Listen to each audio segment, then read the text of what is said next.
Welcome, everybody, back to There Will Be Bets. I am your host, Cole Oxane. I am joined by my co-host, Drew LaSalle. We're running the two-man game here for the rest of March. We're going to take you through everything with the tournament. We said it last week, and it's going to remain true through the rest of March. NBA's gone. Get it out of here. Nobody likes March NBA anyway. It is all tournament. We've got brackets in hand. We've got 32 games to handicap, and we're going to break everything down for you. We're going to talk high-level tournament talk as a whole. We're going to give out our Final Four. We'll talk about some trends, not only for the first couple rounds, but things to monitor throughout the tournament. And then Drew and I are going to do a little competition. Instead of just giving out picks, obviously we're still going to give our reasoning behind everything, but we're going to see which one of us really has the chops when it comes to betting March.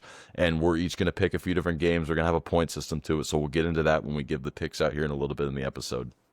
But we're going to jump right in now. Drew, it's March. How are we feeling? Any immediate reactions to the bracket since we're just under 24 hours removed from Selection Sunday? Incredible feeling waking up this morning and starting to go through that. The selection show was fun to watch that as always, and I myself am always entertained by the networks pulling in Barkley and company, who have probably watched about as much NBA as I've watched in the last 2 months. Just have no idea what they're talking about to speak on these different teams. Lucky for us, Auburn isn't in the tournament. Chuck doesn't have anything to talk about there. But yeah, initial reactions, I think bubble teams, it made a lot of sense. There's a lot of talk around this being the weakest bubble in some time. So I don't think there was going to be a ton of disagreement, any leg to stand on if you're the San Diego State, New Mexico, Mountain West teams, or if you're in the SEC and you're Bruce Pearl's son at Auburn. But yeah, I think the only thing I'd say, a couple of seed snubs. I was pretty shocked at Vandy's seeding, especially given the run they had into the final of the SEC tournament.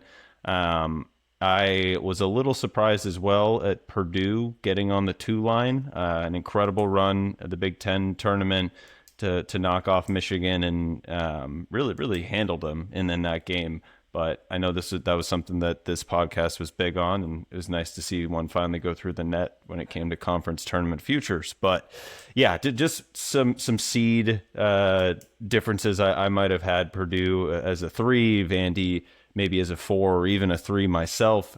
So I think Vandy got kind of screwed there, having to then get a Sweet 16 matchup, hopefully with Florida, a rematch that we're all hoping for. But yeah, really excited. Can't wait to get into this. How about you? I'm super stoked. This is my favorite week of the year. Ask anyone in my personal life. I tell them this is my favorite holiday. They tell me I'm crazy. I tell them I don't care. So that's kind of my overall take on it. I agree with you. There were not a ton of things. This is by far the least controversy I've seen around the seeding in quite a while.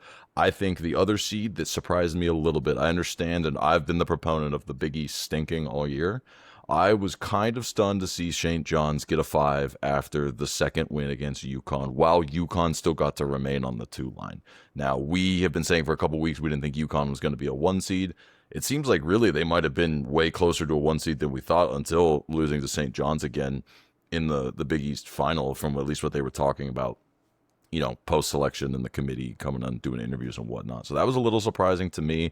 And I agree with you. I think Purdue might be the team that benefited the most from what happened this last week. I think going into last week, they were a 4 or a 5 seed. I think they had some success that, maybe it is true what people are saying, that they were kind of just sleeping through the regular season and they really cared about the Big Ten tournament, but you just never know. And we see a lot of times it goes both ways. There's not as strong of a trend as people like to imagine of, this team got hot or this team wasn't hot in a conference tournament like a Vandy or like a Purdue. That, we see 1 seeds that roll through their conference tournament and win the national title. We see teams that get bounced early, show back up the next week and take care of business. So it's not really anything other than just where you get seeded. So I guess if Purdue gets the benefit from that, that's great. We have a Purdue Final Four future, both of us. So I'm not going to argue if it means we get an easier path and less landmines to step on. The one other thing, which this isn't necessarily like a surprise, but it is unfortunate that one of the teams we were really excited about is St. Louis. Unfortunately, landing in that 8-9 matchup, which we just did not want to have happen, because that means now they have to absolutely just get given as a lamb to the slaughter to go play Michigan in the second round, which, as somebody who loves to root for mid-majors, and we'll get into it with our picks, I think we're going to see another chalky first round or two. That's a team I would have hoped could have had a better seed, but again, it's kind of their own fault. Losing, they should have lost a game earlier in the A10 title, or in the A10 championship, and then getting bounced by Dayton. They were lagging down the stretch. The 3-point deltas are starting to kill them. So those are just kind of my takeaways. Again, nothing crazy. I'm not mad about anything, to be honest with you. I am happy we don't have to deal with Bruce Pearl. I'm kind of happy we're done with the whole Miami of Ohio thing. I think they are more live than people are giving them credit for against SMU, but chances are we're going to find out that, yeah, they deserve to get in. They lost their auto bid. Now we send them to Dayton, where they probably belong. So that's kind of the one other takeaway I have. So thankfully, we don't have to deal with that for much longer. They're going to settle it this week, and we'll be done with that. So those are my overall takeaways. But let's jump into what is more fun to talk about. We don't have to sit here and talk about, who's an 8 versus a 9 seed. Unless you have one of these in your Final Four. I doubt we're going that high on it. But we're going to break down our Final Four.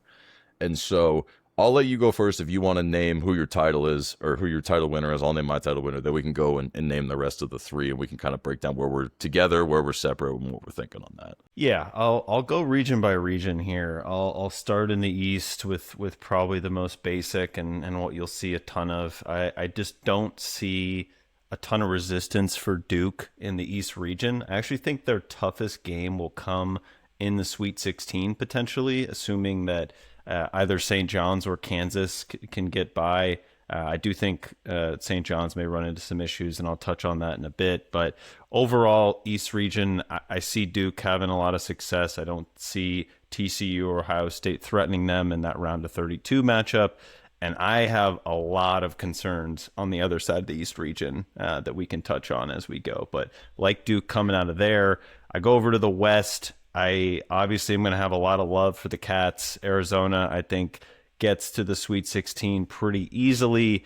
And then you find I'll call high ceiling matchup against Wisconsin or Arkansas potentially. And I think a lot of people will point to that game as like the first sign of resistance that Arizona could see. I don't see it enough to make me want to pick against Arizona. I think you see a Purdue and Arizona matchup in the Elite Eight, and I think Tommy Lloyd goes to his first Final Four appearance there. So Arizona and Duke come out of the West. Boring, I know. We'll get more interesting here in the bottom. We go to the Midwest with Michigan. I have Michigan coming out of the Sweet 16 on that side. I think Bama and Texas Tech, we can touch more on Bama in a second and some of the drama coming out of Tuscaloosa right now, but not either team that I'm afraid of. I think Michigan gets a great draw. Unfortunately, as you mentioned, our St. Louis future looks to be on the ropes. I don't think they can match up too well, assuming they can even get by the press-heavy Georgia. So I do think Michigan goes up against either Virginia or Iowa State. I do think that's a really tough game. I would probably lean Virginia coming out of this region. That's how I have it picked right now. So hopefully our future there on Final Four for Virginia can come through. Last but not least, in the South, Florida's going to be the pick for many. I'm actually going to go Houston. I think as ugly as it was defensively against Arizona for Kelvin Sampson and company in that Big 12 title game, I like the matchup they have against potentially St. Mary's or A&M. Talk about clash of styles there. If it can be Texas A&M, in my opinion, I think that's a better matchup for Houston. So we'll see how that plays out. But overall, I think Florida runs into some trouble potentially with a Sweet 16 matchup against the team they just lost to in the SEC semis with Vandy. I think we get a Vandy and Houston matchup in that Elite Eight with Houston coming out on top. So in summary, Houston, Arizona, Duke, and Virginia in my Final Four. All right. Well, we're similar on a couple sides. We're close on some other ones, but not quite. I'll start actually in the South since that's where you just ended. I agree that it's not Florida's region. Stat I saw today, last 10 years, the only repeating champion to make it past the Sweet 16 was the UConn team that repeated. That's it. I think Florida is not quite that good. And I think that you are correct that they have not one, but two landmines. So even if they are able to get past the Sweet 16, take care of Vanderbilt, which I agree with you. I think Vanderbilt takes care of that game. I think we saw in the matchup in the SEC conference game exactly what Vanderbilt is capable of when they're on versus a Florida team that's not on. But if you look at the regular season, in the loss that Vanderbilt had to Florida, it was Florida peaking at the right time, and they still played them very tight, and Vanderbilt was able to win the other matchup. So, I mean, to me, I think that I'll take a chance with Vanderbilt there. And then even if they don't get there, whether it's Houston or Illinois, I think very tough for Florida. Both of those matchups are teams that are not going to be scared by them. I think Houston's defensive pressure could give a ton of problems to the guards for Florida that have struggled to shoot all year. And Illinois is big, long, and can shoot the three. So they're not going to be thrown off as much by what Florida has to bring that can mess with both teams. So I definitely agree with you that it is not Florida's region. If you're not going to see a one seed, it is most likely to be Florida, in my opinion. Like I said, I'm going to have Vanderbilt coming out of there. The two regions where we agree is where I'll touch next. I think I agree with you. Even if they don't have Foster, and even if Ngongba doesn't play basically until the Sweet 16, I think there's nobody that can really put pressure on Duke on the top. I agree that Kansas, I think even St. John's not a very good matchup. I think it would have to be Kansas for Duke. I know you'll touch on it. I kind of agree with you that St. John's could have a landmine in the first round out in that region. And that bottom of that East region, it's full of teams I have no interest in backing. I don't think UConn is a 2-seed caliber team. I have no faith in this Michigan State team. I kind of have come to love this UCLA team over the last few weeks. Mick Cronin, if it wasn't for the fact he's on the East Coast, you might have heard me picking them to upset Duke. But I also love this South Florida team. I think that team is an 11 seed, but only in number. I think that they definitely have a chance to beat Louisville. They stylistically are the same as Michigan State, so I think they could give them a run for their money. And whether it's UConn or UCLA, I think they could be a problem too. But what that would mean is any of those teams I just named would eventually have to run into Duke, and I just don't see any of them being able to give Duke a real run for their money. I know UConn, would be the team everybody would think. I just don't think that push comes to shove, I'm always gonna take the team with the best player on the floor. So that's why I would take Duke. Arizona, I also agree with you. I think that Arkansas in particular, everyone's kind of talking up the whole idea of, what if we get Acuff versus this Arizona team? If you look at Darius Acuff's insane run he's been on, guess what the one game where he went under 20 points and did not have a very great showing on offense was? Oh, that's right. It was against Florida, who is the team closest to Arizona. So it's like, let's pump the brakes on this idea that he would just be able to give them problems. I get the Wisconsin love. I think that Arizona's size and style is very different than Michigan's size and style. So I actually don't see that being the matchup people think it is. And I agree with you on the bottom. I think Purdue is going to have pretty much a walk to that Sweet 16. And I think that that's just going to be a tough matchup for Purdue against Arizona. I'll take them to get it done. The Midwest region is where it gets very interesting for me because I do have Michigan coming out of the Midwest region. With all my heart, and those who have followed our clips so far know that I cannot quit Iowa State. I watch them over and over, whether it's Momcilovic, whether it's Jefferson, whether it's Lipsy, whether it's Otzelberger's insane antics. This team, for whatever reason, I believe in them. I think they are a title contender team, and it would not shock me to see them beat Michigan.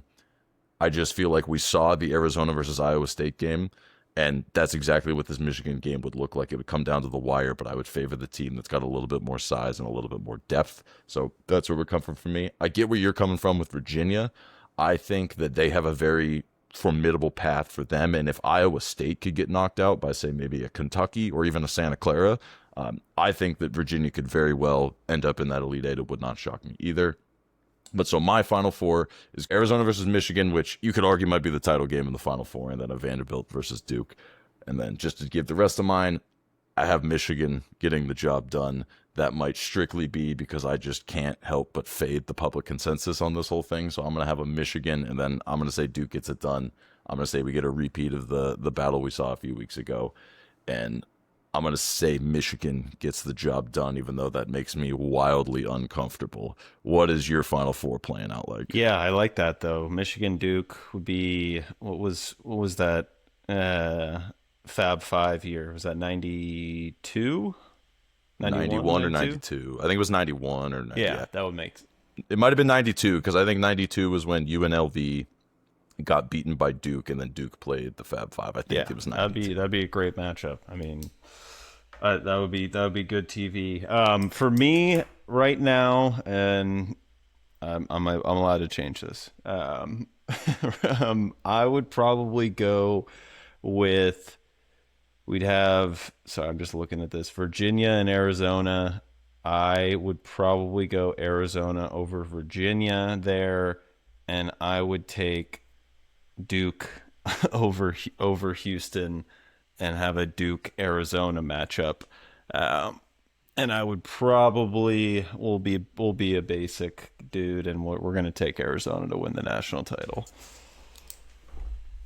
I can hear it now, even though he's not here. Jake just agreed Yeah. with you. He said that Cats is the play. That's what he said. I know that's what he would pick too. So it probably makes it 2v1 on the Arizona love. I can't say you're wrong. I think going in, given the injury concerns for Duke, even though Duke is the number one overall seed, Arizona is the best team going into this tournament. Now, does that mean the best team always wins? No, we've talked about that plenty of times. But they are, in my mind, the number one seed going into this tournament. So I can't say that that's a bad pick at all. Yeah, I mean we've talked about, not to, we don't have to go too long on this. Just a quick blurb. We were talking after the Iowa State game. Incredible, like, onions display back and forth between Delorso and Momcilovic. Just an unbelievable watch. And then Bradley, who really hadn't done much most of the game, comes up with an absolutely insane fadeaway Kobe Bryant-esque shot. But after that happened, I made a comment in our chat like, this is not your typical Arizona team that you've seen in the Sean Miller era, or even really the Tommy Lloyd era, where we have a single firecracker offensive player who we live and die with. The Caleb Loves, the Alonzo Triers, like, that's not what this team is. They have multiple guys that they're comfortable with the ball in their hands at the end of the game.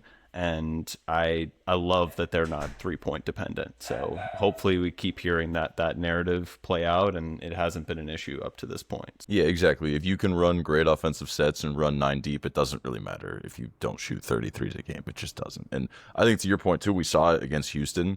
Like, this team has so many offensive weapons. Koa Pete, who by no means is the offensive engine of this team, scored, 21 or 23 points in that game, had a great offensive game. And that's just because they needed it to be his day. It wasn't his day versus Iowa State, right? It was a different guy's day. It was Bradley. It was Del Orso.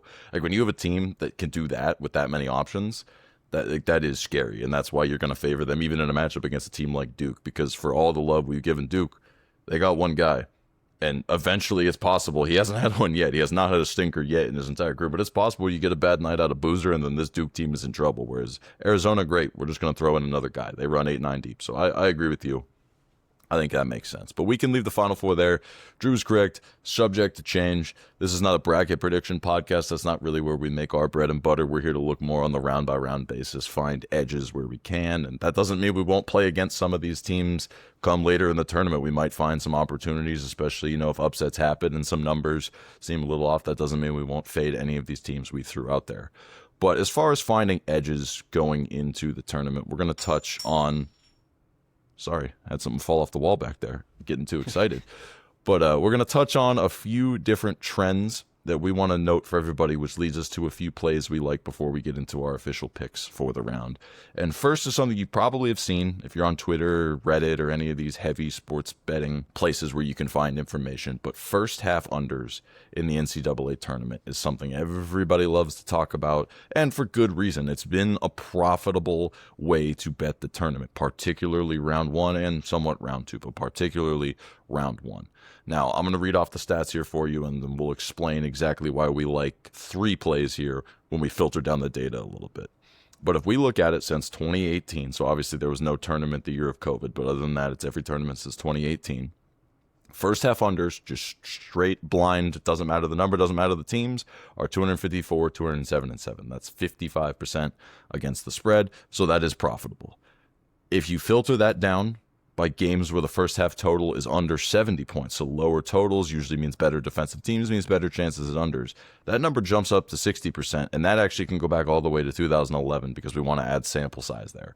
Then this is the piece that, if you really pay attention, dive deep online, they will talk about, is that you want the early tip-offs when you bet these first half unders, because you want teams that are not used to playing at the time they're playing, on top of having to travel and being in a different venue, and a lot of the teams don't play with the same basketball and all this stuff that goes into it. So I decided, let's run the numbers on games that tip off before 2 o'clock p.m. Eastern. So that's about 4 to 5 games a day, depending on when the tip time started this year. I think it's 4 each day. But if we look at that since 2011, 67, 44, and 3. That's 60% against the spread on just the unders. And then if you look at that time frame, combine it with the 70 points rule that we established just a second ago, you can get all the way up to 66% under. So you want low first half totals, you want them early in the day. That's basically the summation. That leaves us with 3 plays for the first round of this tournament. It's going to be Ohio State versus TCU under 68.5 first half, Nebraska versus Troy under 64.5 first half, and Virginia versus Wright State barely squeaking under the line of 70 at 69.5 first half total under. So those are going to be the 3 plays that fit that system. Drew, I know you had some thoughts. We were talking about this going into the tournament as well. How do we play? We didn't really want to play 32 first half unders to go for that 55%. Do you think this is the right way to do it, or are you going to be looking to add some of the ones that just fit the overall trend of the under 70? How are you going to be looking at this? Yeah, there's a few situations where I lean towards the full game under, and also a couple like team total unders that I'll talk about later. But I mean, I can't argue. I'm a big trends better. But when we can get it into multi-layered with total under 70 and the early tip, like that's really what we're trying to get at with this trend, is that these guys are now off for almost a week, and maybe even in some cases more than that, because you have to think too, like conference tournaments, the big ones are coming in at the very end, and some of those teams lose on Wednesday or Thursday. But even like the earlier conference tournaments are like 2 weeks removed now from a game starting on a Thursday or a Friday. So these guys could not be flatter coming out of these games, and I love these 3. These are 3 that I'm going to play myself, and may add a few others based on whether I like the full game totals, because I got crunched on a few of those during the conference tournament. So yeah, love these. Yeah, I think Drew said it best. I think the way to play this is find it where it matches a situation where you can justify a narrative already in your head, and to me it makes sense in those cases. The other one to look at, especially there's a team in here that fits this perfectly, is Virginia played in the ACC championship game. That means they had to play 3 games in 3 days leading up to last Saturday, which college teams don't usually do that, right? Like they usually get breaks in between.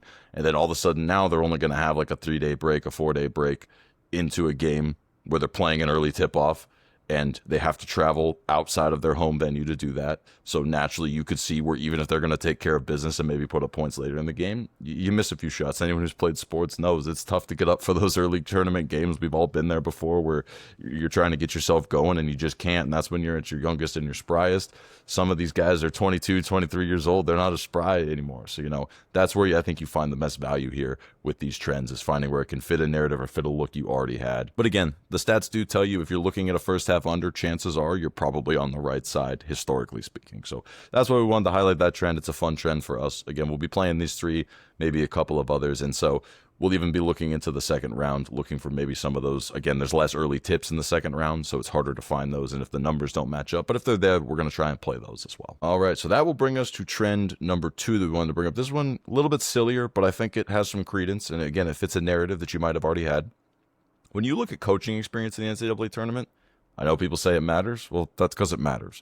If you look at very simple situations where 2 teams are playing and one coach has more tournament games coached than another, and the one with more coached is the underdog, they are 30-16 against the spread since 2018. So that's a pretty solid sample size there. That's just under 66% of a return when you're talking about that. And that applies to a few different teams here. It's going to apply to Mizzou, Clemson, Villanova, Akron, Santa Clara, Penn, and TCU. Now, some of those are first-year coaches on new teams, so that could get a little sketchier. It's not necessarily the same situation as like a TCU, for example, which I know Drew will touch on, that has their same coach. But in general, what this proves is that when teams have a familiar system, a coach who's been there before, and especially when they're catching points against a team who might not be in such a similar situation or finds himself as a favorite and has never been there before, it usually is a profitable situation. So if you're looking at any of those teams we just named, there's definitely some value in backing those teams there. And like I said, there's at least a few of those there that I think are going to be very much worth looking into, especially when you're talking about upsets, things like that. And then the final trend we want to throw out there is actually going to be a round 2 trend. Since we won't be putting out an episode before we get to round 2, we at least want to leave you guys with this. Of course, we don't know how many of these are going to be, if there's going to be any. It's potential there aren't any. Now there's usually at least a couple. But since 2013, If a team wins by 20 plus points in the first round, they are playing a team who won by less than 20 points the first time. So one team off a blowout, one team off of less than a blowout, but still a win. The team coming off the blowout is 25, 44, and 1 against the spread. That's only 36%. Matches a narrative that we've all come together, right? You go, you show your best performance, you maybe use a little bit too much gas, especially if you're a big favorite. Then you show up in the next round against a team who is probably better than the team you just played. And even if you're able to win the game, you're probably favored again. You don't quite cover the number. So that's another trend we wanted to throw out there. Again, you never know how many of these are going to be. It all depends on the matchups come round two, but definitely worth keeping an eye on, especially if you buy into a little bit too much hype on a team that you are already excited about in round one. It's good to know that, okay, maybe I should stay away from a big number in round two, let people step on that. I'll come back next round and play that team. Yeah, this is an interesting one. My head can kind of go to a few different scenarios. I mean, I think the most obvious being like the 1-2 seeds blow out an inferior opponent. They get a matchup with, if you're the 2 seed, like the 7-10 winner, or the 1 seed, the 8-9 winner, and maybe that's a bit closer of a game than people anticipated. But yeah, definitely something to keep in mind. I think you tend to see that happen all the time, where, like you mentioned, you latch on to the most recent blow-up performance against, let's say, like a Horizon League team, or Big Sky has been, I'm sure, involved in this trend a lot, at least in that first round matchup. I think so. Just looking at it real quick, one situation where I'm going to throw it out there, and it links to a pick I'm going to give out here in a minute, is if Michigan State is able to blow out North Dakota State by 20, I think either team, to be honest with you, whether it's Louisville or South Florida now, I think it's going to be South Florida, but either of those teams match up very well with Michigan State. You could see an inflated number. That's a perfect example where I could easily see Michigan State winning by more than 20. I doubt Louisville or South Florida wins that game by 20. Highly doubt it. So that's one of what could be a few situations where I see that playing out. I think that fits exactly what Drew was just saying too, with these conferences who were notorious for getting blown out in the first round. You know, North Dakota State probably fits that bill. So I think definitely keep your eye on those situations where it's a team you already like. They're going to be catching points. And in Michigan State's case, I know we both agree, bit overvalued of a team in general. So to me, that would be the ideal situation if it all can land perfectly. So just, again, keep your eyes on that. We'll probably end up highlighting some of these as we put out our clips for round two. Don't be surprised if one or two of the teams we pick follow this trend, because it's something we definitely are going to keep our eyes on.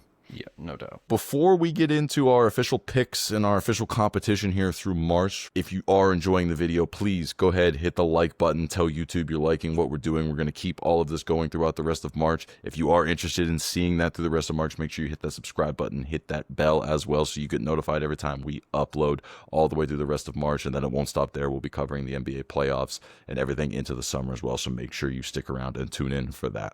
We're going to hop into the fun little competition we're going to do here. So the way this is going to work is simple. Drew and I are each going to pick 3 games. It's going to either be a spread or a total, but a traditional standard pick. And then we're going to each pick one underdog that we think can win outright as a lower seed. Now, the way this is going to work is we're going to do basically a 4, a 3, and a 2-point play on our 3 mainline picks. So your best bet is going to be worth 4, then your next bet is going to be worth 3, your last one worth 2. And then your underdog will be worth the difference of the seeds. So, for example, if you pick a 12 seed to beat a 5 seed, you get 7 points for that happening. And then we're going to total those points up throughout all of the different shows we do through the rest of March Madness. We'll have a little bit tweaks to the scoring every round to make it fit. So that way, we always have some games to pick. And at the end, we'll find out who had the most points, and we'll see kind of who was really the master of this in March. So that's how it's going to work, but we're going to give our insight and our analysis as to why we like each of these teams as we go through them. That way you guys get actionable info, and you can see why we're thinking the way we're thinking. It'll look a lot more similar to what our NFL season looked like for those who were around for that. But without further ado, Drew, it's time. Your 4-point play. What do you got for us? All right. Yeah, a lot of debate over this one. I think I shuffled maybe a dozen times, but I'm going with Northern Iowa plus 10.5, plus 11. All right, Missouri Valley. Yeah, I did not have Northern Iowa coming out of the Missouri Valley, but let's just talk about this team. It's a veteran group, a lot of juniors, seniors that have been playing together for a couple years now, a lot of continuity. I think coming into the year, they were top 10, 15 in minutes continuity. So definitely an experienced group. I love the pace that they play at in this matchup that I think is really a mesh of styles and two much slower paced teams, not exactly lighten up the scoreboard with some of the shot making they can produce. But Northern Iowa, low pace that really encourages you to try to make shots from the outside. That's not really where St. John's has thrived this season. They have a couple guys that can do that, but it's not something they've done at a high level. I think they're somewhere in like the 32 to 33 range in terms of 3-point percentage on the year. The one thing I do worry about with this play, St. John's is a bully. They have that Patino mentality that they can just out physical you on both ends of the floor. But I do think that ultimately this is a low possession game. I do think that the underdog and the under have a lot of correlation and could understand maybe playing some kind of same game parlay with those two pieces. But just to give a couple data points on Northern Iowa, Tulsa, absolute firecracker team, averaged I think like 84, 85 points a game.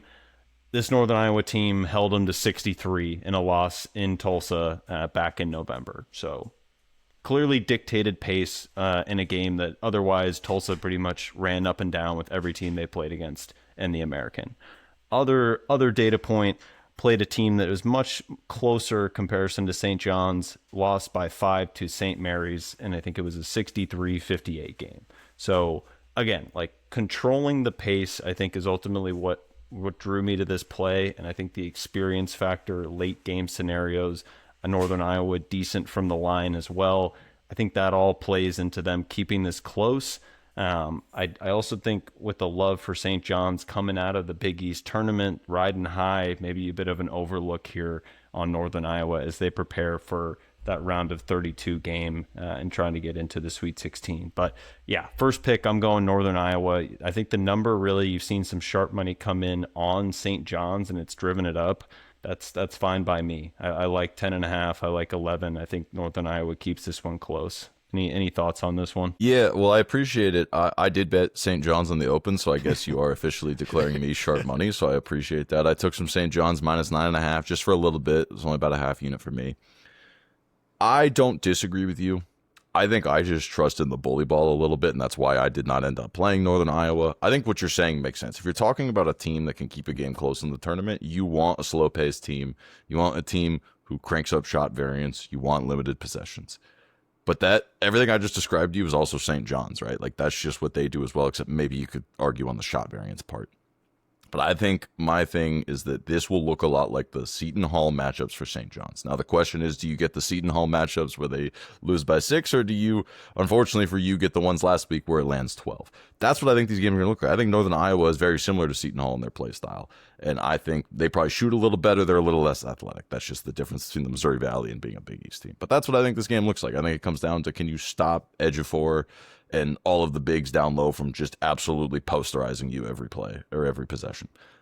I tend to believe in St. John's ability in this case, but you might be right. And it could also be the type of case where Rick Pitino is totally happy with his team playing in a grinder and won't be mad to win by 6. And actually, I know he's talked about it before that he prefers it when his teams get tested. So it won't shock me. I just am going to end up, like I said, on the St. John's side.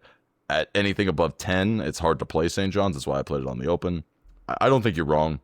I don't know if it's a 4-point play for me, but that's why it's on your side. So we'll see how it plays out. Yeah, I think that Seton Hall comment it resonated because obviously I gave out Seton Hall in that game. I think they ended up losing by 10, but had a lot of chances. I think they cut it to like 7 late in the game. Like I think that it's a perfect example of what this game will look like. Low scoring, grunge. It's like I just need Northern Iowa to make a couple more shots. And Seton Hall is a historically bad shooting team.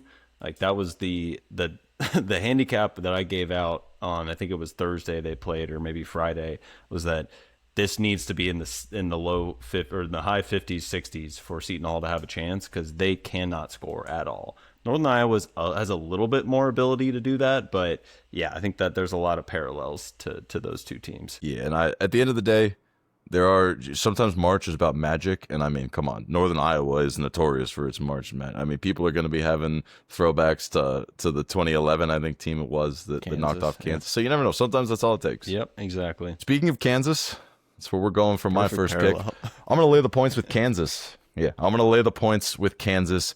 Right now it's sitting around -14, -14.5 versus Cal Baptist. I actually like this Cal Baptist team. This is just a different weight class. They're not ready for this matchup. Kansas is an elite team. I know they're a 4 seed, but they are an elite team. They're battle tested from the Big 12. And if you look at how this matchup is likely going to play out, Cal Baptist wants to crank up the shot volume. They want to shoot a ton of threes. They want to play fast. Unfortunately for them, Kansas is 5th in the nation in defensive field goal percentage. They are 19th in the nation in defending the three-pointer. And Cal Baptist is horrendous on the defensive glass. If you don't think that Flory Badunga isn't going to put up a double-double or more in this game, I think you're crazy. I think on top of that, Darren Peterson, please hope he plays. But if Darren Peterson plays his full accompaniment of minutes, they have not seen anything like this in Cal Baptist. They're going to be so bewildered with the things he can do with a basketball. It's going to just be such a mismatch in talent. And I know we've seen this Kansas team, and Bill Self in particular, drop games against lower competition, not this type of team in Cal Baptist. I just don't see a world where Cal Baptist can take advantage of it in any way, shape, or form against a team that, like I said, they're top 5 talent. They have top 5 metrics. They have played and beaten all of the best teams in the Big 12. I think that we're pretty much in store for Kansas to lay whatever points they want, name their number, and I think the only real scare here would maybe be a backdoor late if, Cal Baptist can get some shots going late, but otherwise I just see a world where Kansas controls this game from start to finish. We see the Darren Peterson show, we see Flory Badunga, and Bill Self just takes care of business. So that's what I'm seeing here.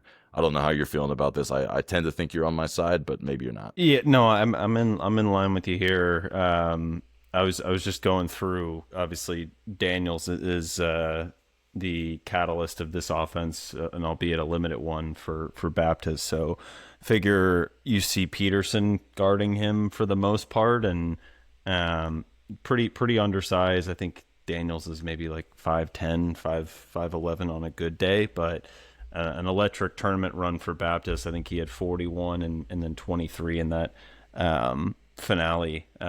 Crazy ending. If anybody hasn't watched that, missed dunk that would have tied the game to go to overtime. But yeah, I agree with you here. I think this is a different weight class, and ultimately where Baptist has kind of made their money this year is like defending inside the arc and a little bit outside of top 35, I think, nationally in both of those. But again, we're talking about a different class of basketball, and I'm just looking at their most notable games. I think the easiest one to point to from a step up in competition perspective was when they went into Provo and got beat by 31. Granted, with Saunders in the mix there, but again, a mid to upper tier Big 12 team on the road. I know this is a neutral site game, but just not in the same class as Kansas. I agree with this play. Yeah, what did DeBonsa have in that game? I don't know if you still have it up, but that's the easiest comp to Peterson. Let's take a peek. BYU, Cal Baptist. What do you think? Over under 32? I'm gonna say he played limited minutes. I'm gonna say 28. So that's probably fair. Yeah, that game might have been over quickly. Yeah, they were up 18 at half. That doesn't bode well. He actually only scored 22 in that game. Okay, so see, actually, maybe that helps me. I don't even need an elite Darren Peterson game. They can win by 30, and he can only score 18 to 20 points. So, yeah, I agree. I think it's just a different weight class. And as we just talked about with Northern Iowa, if you want to have a lower weight class team beat a higher weight class team, it needs to be a slow, grimy game. Cal Baptist is not going to play a slow, grimy game. So I just don't think that sets up well. And like I said, I think Kansas takes care of the job. So that's going to be my 4-point play. And we'll see how it plays out. We've got one big favorite. We've got one big dog. So at least we have a healthy mix there between the two of us, and we'll see how it goes. But that'll lead us to play number 2. This will be your 3-pointer. What do you got?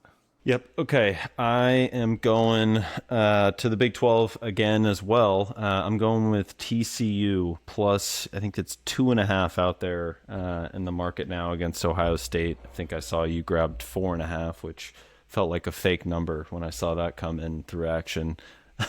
But similar teams in terms of these are two teams that honestly out-hit, or I should say exceeded their ceiling in a couple of games against marquee teams. So Ohio State beat Wisconsin and Purdue this year. TCU, maybe the best win in the country outside of Texas Tech beating Arizona and Tucson. They went to Gainesville in November. Granted, Florida was not the team they are now, but beating Florida in Gainesville is no small task, regardless of when it falls on the calendar.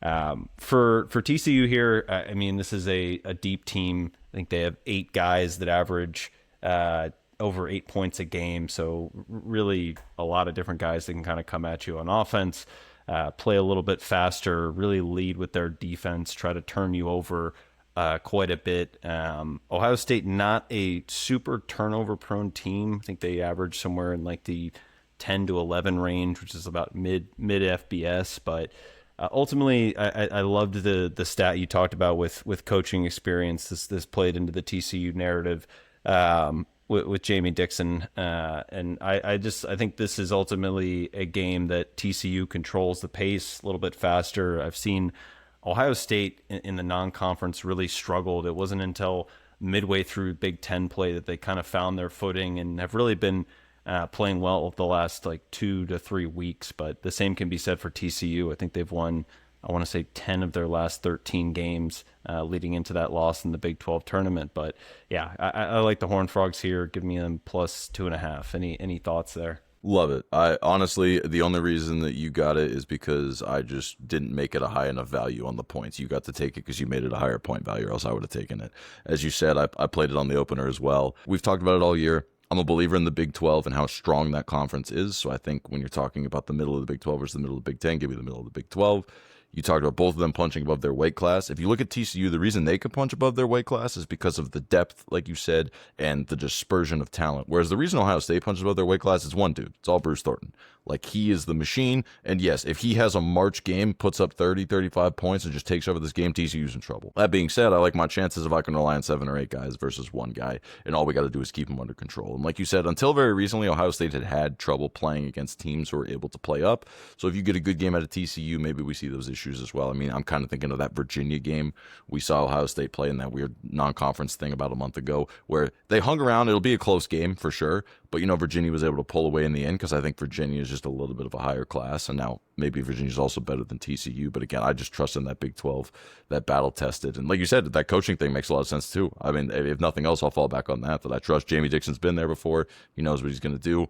I definitely do not think Diebler is all that great of a coach for Ohio State. So again, maybe if it comes down to something like that, I'll take my chances. But love this pick from you. Like I said, I would have been on it too if I could have. Yeah, and like you said, Thornton, like that's the driver of the Ohio State offense. Like the one thing that TCU has been, not one thing, one of the things that TCU has been able to do at a high level too is limit the 3-point shot a little bit. I think they're top 100 in 3-point percentage effective on the season. But yeah, ultimately, yeah, the Dixon thing for me is the big differentiator here. This is a guy that has coached well when they've been in the tournament, and they've been in the tournament quite a bit the last few years. So yeah, I love the Horned Frogs. I do not disagree at all. So I guess that means I'm hoping this one works out for you. It means I just got to hit my 3-pointer because obviously I want to see this one go through the net. So talking about my 3-pointer, I'm keeping it simple. I'm taking Houston minus 24.5 versus Idaho. Kelvin Sampson versus inferior opponents. Simple. Don't overthink it. This team dominates inferior opponents. They suffocate them with their style of defense. They just beat them up because they're more physical. They're more athletic. And then on top of that, it's not just an inferior opponent. It's a Big Sky opponent. We touched on a little bit earlier. But since 2000, the Big Sky is 1-25 straight up. But they're also 7-17 against the spread. That's horrible. This team is the definition of cannot step out of league play and change their style of play up to competition.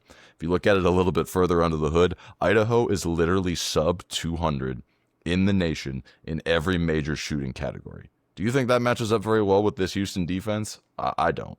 And then on top of that, the one thing this Houston offense loves to do is they love to play the chuck and chase game, which is shoot a bunch of threes and chase down the rebounds. Well, guess what? Idaho is 264th in 3-point defense, and they are 234th in giving up offensive rebounds. I mean, come on. Like, this style and this matchup was made in heaven for Kelvin Sampson to just absolutely win by 40. Now, again, it's a low total. We'll touch on that a little bit later. Do I think it's going to be a 40-point win? No.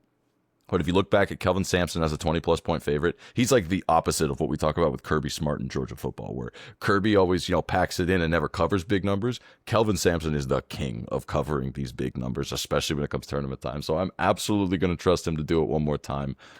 You want to talk about different weight classes. This is not the same sport to a certain extent. So I'll take Houston to cover the big number. A shout out Charlotte plus 42.5 earlier this year against Kirby. That was never in doubt. Big time park the bus guy. Yeah, that's not been Sampson's MO. Definitely brings out the belt when it's required in these 16-1 matchups, has the last few times. I was just scanning through Idaho's opponents this year and hadn't really looked at this one too much when I saw that you had put it down, but have not played a tournament team this season. I think the best team they probably played was maybe Notre Dame in South Bend, lost by 15. Notre Dame is not a great ACC team, folks, in case you're wondering. So yeah, not a ton of disagreement here for me. This is not a great defensive team in Idaho. And like you mentioned, not a great shooting team, but they do lean on the three-pointer a bit more. Do have 7 players that hit 25 threes this season, but it's something that Houston's done at a high level. So I'm with you on this one. Yeah, it won't shock me if this is that classic Houston. You look at the score, like the under 8-minute timeout, and it's like 31-9. You're like, what is going on? Like, that would not shock me at all. I can assure you that if Houston doesn't cover, it's because they don't play well on offense. Like, there's just no world where the Houston defense gives up points to this team. So if you want to talk like things like team total, it's not my official play, but like the Idaho team total under, absolutely worth a look. Like I said, the full game under, the first half under, any of those under would be the way I would look with anything total in this game as well. But obviously my official play is Houston minus 24.5. Kelvin Sampson, like Drew said, he's going to bring out the belt. He's going to take care of business. That'll jump into our final set of the 3 mainline picks here. Talk about team totals. Drew's got one for us. Drew, which team are you looking to play there? Yeah, there's a lot of symmetry in these picks and how they're flowing together. I'm going Wright State team total under 63.5. A very similar story in terms of up in the weight class, different type of competition that Wright State is going up against in the Horizon League, but it's a team that relies very heavily on attacking the rim and getting to the line.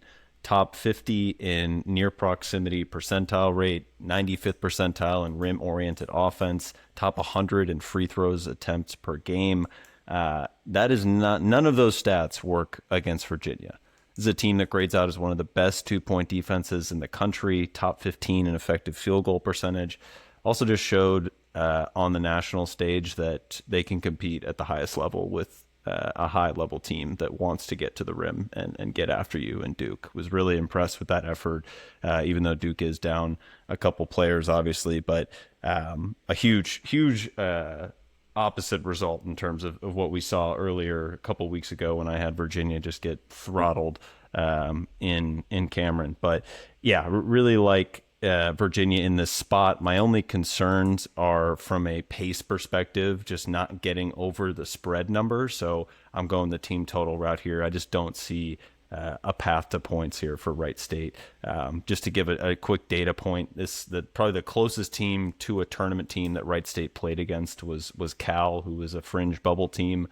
They put up 67 on Cal, who is 120th an effective field goal percentage, just to add some context there. Any thoughts on this one? I think you're spot on. I think this also perfectly plays, maybe even could be a little SGP if they would allow it, with what we were talking about with first half unders. This was one of the 3 first half unders that fits all the criteria we were looking for. The under 70 at early tip time absolutely makes sense to me. I think that it plays right into the fact. I agree with you. The concerns would be, especially this Virginia team at times has struggled to shoot the ball from the outside. So maybe they start off cold and it plays into that first half under thing. Like you said, don't mess around with it. Just take the superior team versus the inferior opponent. The Horizon League is another one of those leagues where the style just doesn't translate, because the teams who tend to win that league build their team to win that league. Understandably, they want that tournament berth, but that means they play a style that requires them to be the biggest, baddest fish in their little pond. They're not in the little pond anymore. Like, that's the dumbest analogy I can come up with. So I get what you're saying here. I think it is smart to avoid having to lay a big number as well. I think your money on this one. I think, like I said, people can look at a little SGP if it's allowed on that first half under. It'd be a good way to play it too. I like that a lot. Yeah, a lot of correlation. If it if it's going to really be bad for Wright State, it's going to hit all of the different rungs of the under. So I could see that. That'll bring us to the final pick of this. I have a game that could end up being uglier as well. It might be a little more exciting, probably a little bit closer. I'm going to take Iowa minus 2.5 versus Clemson. My handicap here is let Sturts cook. This Clemson shooting defense stinks. They are 166th in the nation in defensive three-point percentage. That is awful if you're going up against Bennett Sturts. That man can hit from anywhere at any time, and they make sure they get him the ball to do it.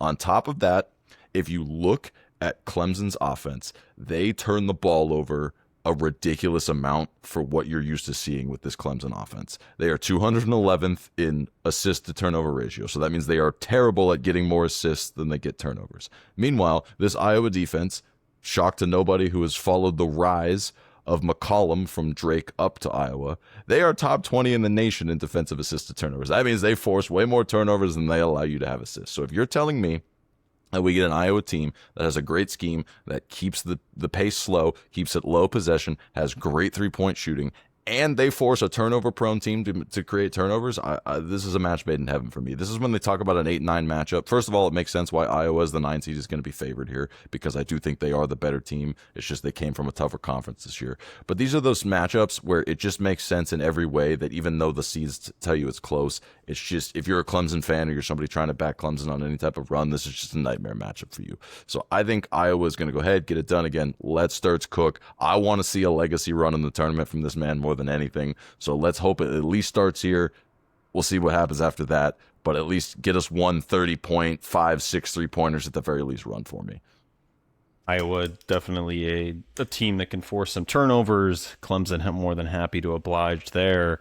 I talked about McCollum in my pick. I had Iowa over Ohio State in the Big Ten tournament. Unfortunately, didn't get there with that one. But McCollum is, although new to Division I, having come from Drake and then was at Northwestern State before that, but a lot of tournament experience, multiple Division II titles there, and really a great in-game coach and different adjustments that he makes. But yeah, I like Iowa a lot. I do wish that Sturts was maybe playing at a different school with a little bit more on the line, because I do think they run into Florida in the next round and are going to have some problems there. But I do like the Hawkeyes to move on here. Yeah, I mean, one crazy stat about McCollum, too, that loss to Ohio State ended a 34-game conference tournament winning streak for him as a coach. That's insane. I called it out in my clip for anyone who was paying attention there. But yeah, no, it was one of the crazy. I had to double check it like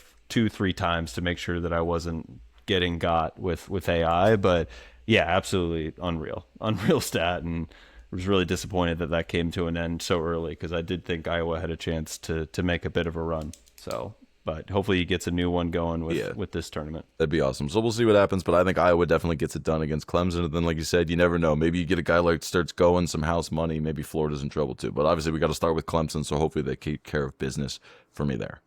But if we want to talk underdogs and teams that have a chance, well, that's what these last picks are. So like we said at the top of this, we're each picking one underdog. They have to be the lower seed playing a higher seed. They cannot be a betting favorite like Iowa is as a 9 over an 8. It had to be someone who at least has a plus sign in front of them. But, you know, the way the points work, it wouldn't make much sense to take a 9 seed anyway. But Drew, who are you taking as your underdog? One with Akron. Love the Zips. Podcast loved them to win the MAC title, and they played with their food almost every game of that MAC tournament. That was not a sweat-free tournament run as we could have maybe expected, especially with Miami of Ohio bowing out in the quarters. But I like Akron here. We've been banging the drum on Texas Tech finally coming to earth a little bit without JT Toppin, and it looked like Anderson, who got hurt in their game against Iowa State, is probably going to be in for this one, but maybe not 100%.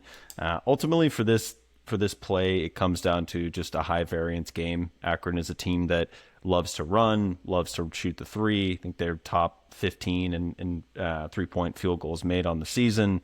Texas Tech ultimately has been a pretty decent defending the three. Top, I think 55 nationally is what I saw, and I think part of that was maybe like a little bit the versatility of some of the switches you see with Toppin. And to me, this play is purely variance. Texas Tech coming off a big margin as far as 3-point variance is concerned since February 1st. I think they're running at like an 11% margin between offensive and defensive, what they've been getting versus getting from the 3-point line. But yeah, I opted for Akron money line in this pick over the spread just because I do think that Akron could not show up and not make their threes, and they end up getting blown out, or they could give Texas Tech a run for their money and get to move on to round number 2. I think that's a very good point. I think that the MAC teams in general in the tournament, we've seen this a lot. We've seen multiple MAC teams be able to pull off upsets, but then a lot of times we see them just get run off the floor. So I think playing that variance game is right on with this. Take the shot. It's a big money line. Go for it. And Texas Tech is a team that is uniquely vulnerable, but again, is also uniquely talented to where if they show up, you get your A game, even with no top, and they could beat this team by 30. But again, we're uncertain about Anderson. This team, have they already just had their dreams crushed? We saw basically a dream crushing performance against Iowa State in the Big 12 tournaments. Like, again, is that just an indicator of where we're at? I don't know. I trust McCaslin, but you just never know what the headspace of these guys is. And this Akron team is more talented than most MAC teams we've seen in the last few years, including some of the Akron tournament teams. And I think it's, again, a little bit better matchup than we've seen these MAC teams get in the last couple of years. So I like the look here. I can't say I dislike it at all. I think it makes sense to take the money line look like you did too. Don't mess around with the number. Just take the shot, see if they can get it outright. It's one of the few 12-plus seeds I actually think has a legitimate chance anyway. Yeah, super, like you said, super deep team. I think 9 guys that average 6 points or more a game. This is one. I think, like you said, one of the better Akron teams that they've had coming into the tournament against a team that's limping in. Like we love the coach, but I think this is a very tricky spot for Texas Tech, and putting them on upset alert for sure. And one final note from me would be that, out of all of the big conference teams and the really good teams Akron could have played, you didn't want them to play a team with a ton of size, and that's not something Texas Tech has. So, because this Akron team does like to get to the rim, and I think if you would have run into a team with some trees, it could have been tough. But especially with no Toppin, I mean, this team is definitely susceptible. So, maybe we see a team that can get outrun a little bit, take advantage of the depth. So I think you're on point here. This makes sense as a good money line shot. Yeah, like a Tennessee matchup would have probably been not so great for them. But yeah, I think this bodes well. Absolutely. All right, well, if we're talking moneyline shots, this might be maybe my favorite play of any of the ones we're giving out. I considered this team to be one of my spread picks, but I said I like them to win outright, so they're going to be my moneyline team. That is South Florida against Louisville. If you have not paid attention to the American Conference this year, I don't blame you. It's been very underwhelming. Usually you have a team like Memphis, or when Houston was there, a few teams to watch. It has receded into mid-major level. But this USF team is legit. They are as close to a Power 5 team as you can get that isn't in a Power 5 conference. They would beat a lot of Power 5 teams. They play fast. They crash the glass. They do a lot of things that when you watch them, you go, wait a minute, this team looks legit. On top of that, they're playing against a team that I find very susceptible. First of all, there's this question about Michael Brown for Louisville. He's their best player. He can fill it up. Without him, I don't think they can win a game in this tournament. That's just straight up. And even if he plays, he could be limited. And he's very streaky. We've seen him hit like 12 or 13 threes in a game this season, and there's some games where he goes for like 6 points. That's not going to work against USF. They're going to have him and have him be on his game to stand any chance. USF, like I said, is 5th in the nation in offensive rebounds, 3rd overall in rebounding.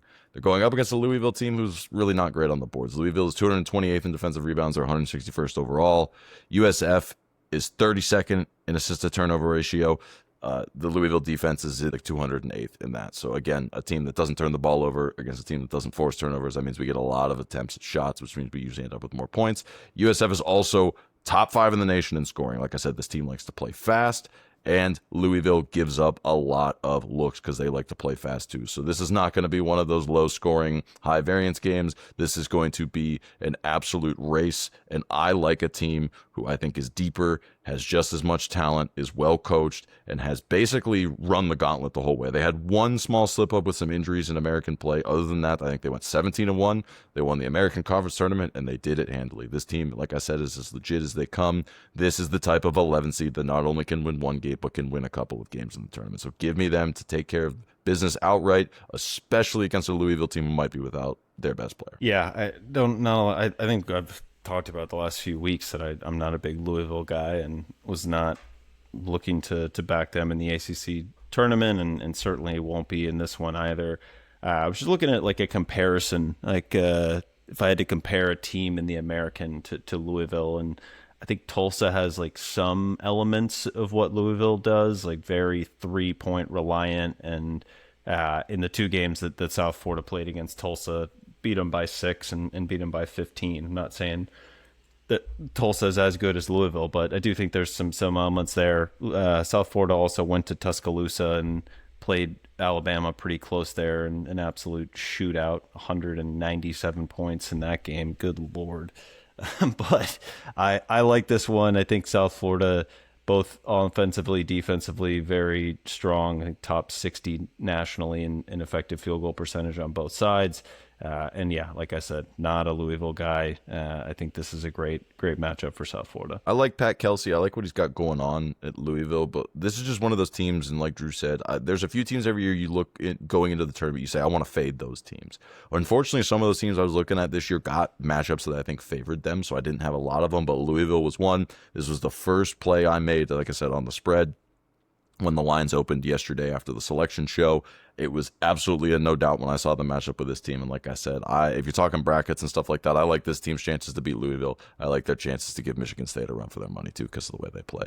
So like I said, my favorite play probably of all four I've given out here. Love this team. Very excited to see them play. I do think it's going to be a chalky first round, but I think this is the type of team, think your McNeese from last year, where you get an athletic team that has Power 5 talent that gets to play a Power 5 team that has some question marks. So that's kind of what I'm looking at here. I know it's a small number on the spread, so that's why I said let's do it. Let's just go for the money line. Let's see if we can cash in on that one. All right, you guys. Well, those are our 8 plays. Like I said, that's going to be the competition we're running. We'll see how it plays out. We'll update everything when we record next, and we'll see where we stand, and then we'll go for another round of plays. And like I said, we'll see which one of us is really going to be able to call ourselves the college basketball expert going into next season. But it doesn't stop there. Those are the official plays, our favorite ones we picked for the competition. But we have about 5 other plays we wanted to highlight that we are also going to be playing going into the weekend. And we want to quickly touch on those guys so that way you can hear them, you can take them into consideration, you can see what we're thinking on those. So Drew, you have 2 for us. Looks like you're approaching 2 different, one's a team total, one's a regular total, but you're playing some more total points. What do you got for Yeah, me? I'm going to sound like a broken record with our hate for these high seeds, but I'm going LIU Brooklyn team total under 60 is what I saw out there today. Ugly offense. This is a team that struggled to put up 70 points in the NEC at times, so doesn't grade out very well in most categories, whether it be 2-point offense, 3-point offense, getting to the rim.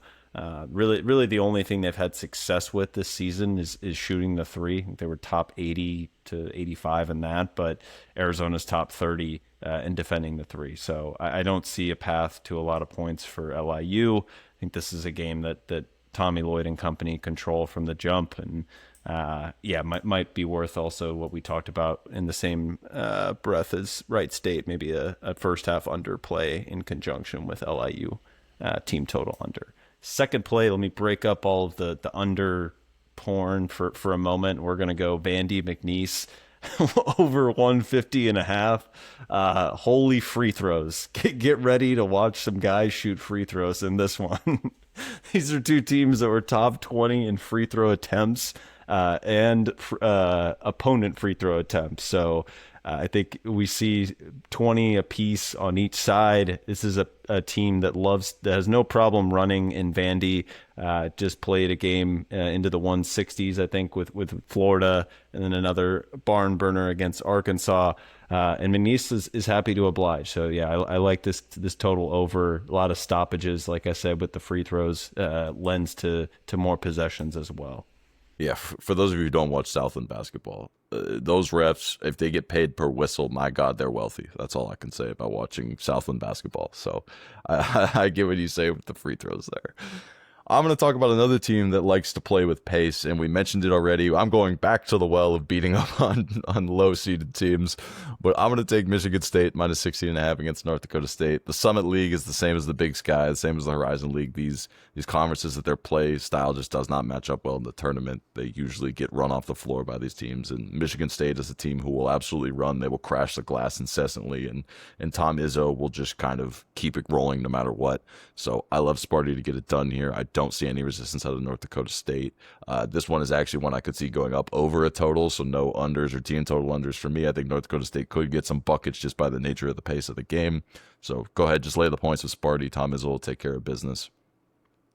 We want to flip it around and talk about an underdog I like. I like VCU. Now, this might be a pretty common play when it comes to brackets and what people are throwing out, but I like VCU plus the points against North Carolina. I think this North Carolina team without Caleb Wilson is just a different animal. They just aren't that deep. Yeah, they've got some talent, but I just don't think that Hubert is a great coach, and that when it came time to adjust without his best player, he really doesn't know what to do. I think this VCU team is hot at the right time. I think their play style is going to give North Carolina some issues because it's so different from what we see out of most teams in the ACC. And I'm just going to trust that this team has more to play for. They're playing better. And UNC is another one of those like dead team walk-in zombie style teams that like they can't win a title anymore. They're missing their best players. So give me VCU plus the points, maybe even sprinkle on the money line. And then finally, won't waste too much time on it. We already touched on Houston versus Idaho, but give me the under 136. Houston's going to put Idaho in a stranglehold. I like it with a possible single game parlay with taking Houston's spread. If you want to take the first half under as well, however many ways we can play the Big Sky and the Summit and the Horizon just getting run off the floor, I'll do it. So give me the Houston versus Idaho under 136.5. But that will sum it up for the final 5 plays we love here. Drew, any last thoughts before we get out of here? Not much. It's the best time of year in college sports. I mean, we're football guys first, but this first weekend especially is just different. I got a lot of work piling up in my real job that I'm going to try to crank through the next 2 days to get in the mindset and get freed up for Thursday and Friday as best I can. But hope we can put together some winners for everybody, and yeah, really excited. Yeah, looking forward to it. And so yeah, we'll be back come next week to cover everything that happened in the tournament between now and then, and we'll do the same thing over again. We'll give our predictions, and obviously as the tournament field narrows down, we'll be able to cover more of the games right now. But we did cover about, what did we say, off the top, 13 games. We sprinkled in a few other pieces there that can help with it. So I think we gave a lot of action here that we like. We'll be putting out clips all throughout the week and into the weekend, especially for those looking for round of 32 stuff. We'll be putting out clips all weekend, Drew and myself, with some of our favorite plays. So stay tuned to our social media pages there, as well as on YouTube. Those will go up on our shorts. So if you made it to the end with us and you've enjoyed everything we've broken down and you are as excited as we are about the start of the tournament, go ahead and hit that like button. Make sure you hit that subscribe button so that way you keep getting notified when we publish all of our episodes. And also, if you get that subscribe button, all of those clips that we said for all of our picks will show up right there in your shorts feed. So make sure you stay tuned with us through that ride. And maybe on this week, more than any else, when we say this, we truly mean it, because like we said, it is the best time of the year, and there's no better feeling than cashing tickets in March. So we wish everybody good luck on their wagers, and we will see you guys next time. There you go.